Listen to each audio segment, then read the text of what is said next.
win this November if we all work hard on making that change. Thank you so much for your time. Thank you, John Merriman. Thank you for kind words. This is a guy that puts his money where his mouth is. He is helping the employment situation across Southwest Virginia like many Democrats are helping. And John, I appreciate those kind words. I remember that phone call, and he's exactly right. I wondered, who in the world is this guy? Let me tell you something else about John. He came to see me. You just heard him say he got involved in politics after 9/11.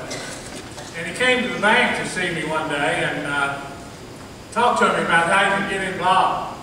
And so I made a few suggestions, and he was interested in running for a Board of Supervisors seat at large. And of course, I was encouraging him to get on the Democratic ticket.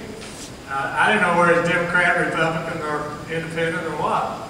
But anyway, I sort of gave him the procedure, how he needed to do that. Start making a few meetings, and let people know who you are and what you want to do, and then you can go through the process of the convention. And quite honestly, we didn't have any candidate for supervisor at large in Russell County on the Democratic side, so I was really hoping he'd do this. And unfortunately, John had a medical situation in his family again with his dad's situation. His dad passed away. Make a long story short, during all of that, John missed the filing deadlines, and he didn't know when the filing deadlines. He was just getting in this thing. And he came to see me after that and talked with me. He'd been in Michigan quite a bit of that time. And he said, "What's my options?" And I said, "Well, John, we really don't have any. It's over. Democratic nominee's been picked." And he said, "Yes, I have some." He said, "Somebody told me I could run as an independent."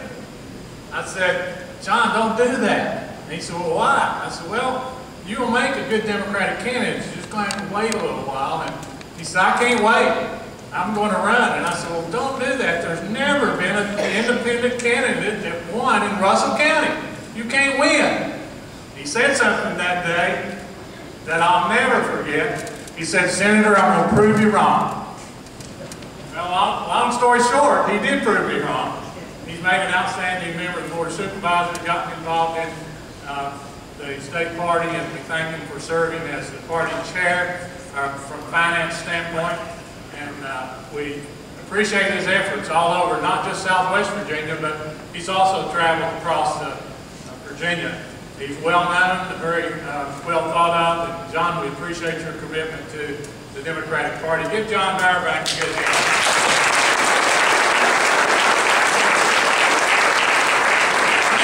Thank you for being here. You know, I walked up the drive a while ago with Roscoe, and we were saying, you know, it doesn't look like there's many cars here. There may not be many people here.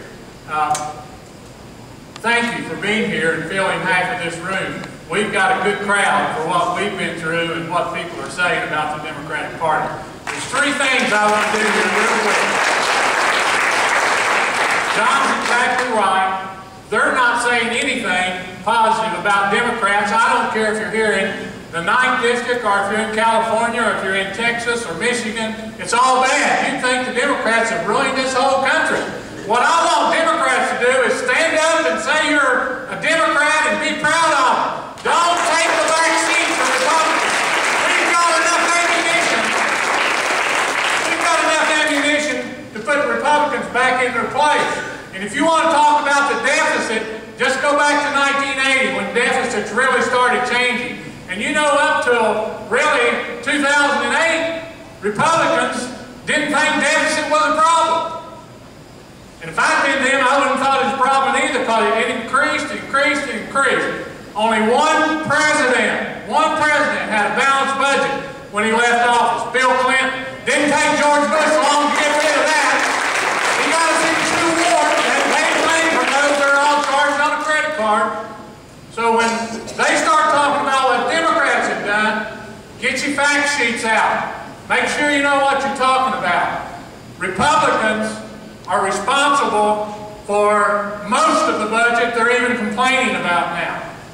And if you don't think the working men and women across this country are under attack, you're sadly mistaken. Who would have ever thought that this country would come point where we would say, we can't have Social Security like it is anymore. Got to change it.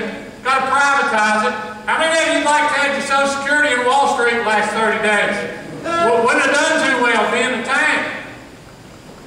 Can't afford Medicare anymore, folks. It's costing too much and it's going broke. But you know what we can do?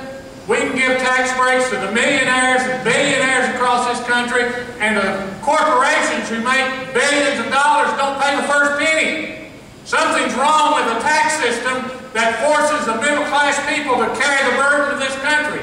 We can do better, and Democrats will do better.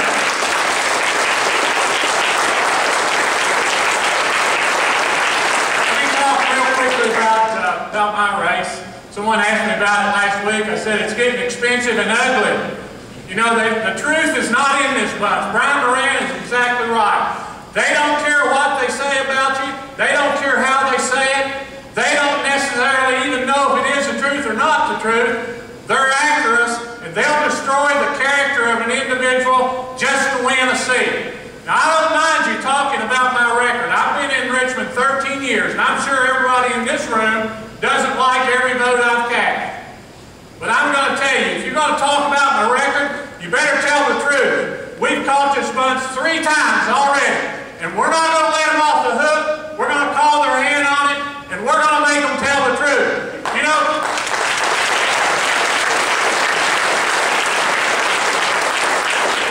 most of you heard me talk about this once before, or a couple of times before. You've been around lately.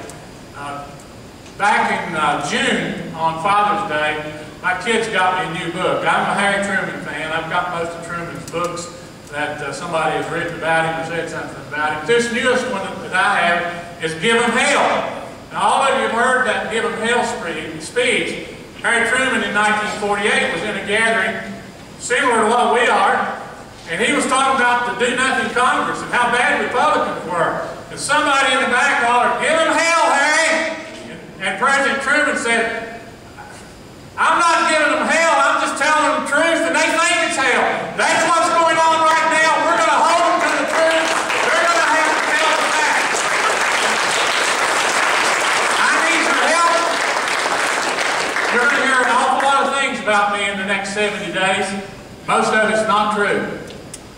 I don't mind somebody telling me the truth about me. I can defend my record if you just tell me the truth. What I want you to do, what every candidate across the 9th District needs for you to do, you need to stand up for Democratic candidates when they're attacked, and it's not true, and you know it's not true. Don't take a pass. Stand up and defend our Democratic candidates. That's how we're going to win this election. Thank you, Democrats, for being here today and for what you do for us on October 28th. It's a real honor for me to introduce a good friend.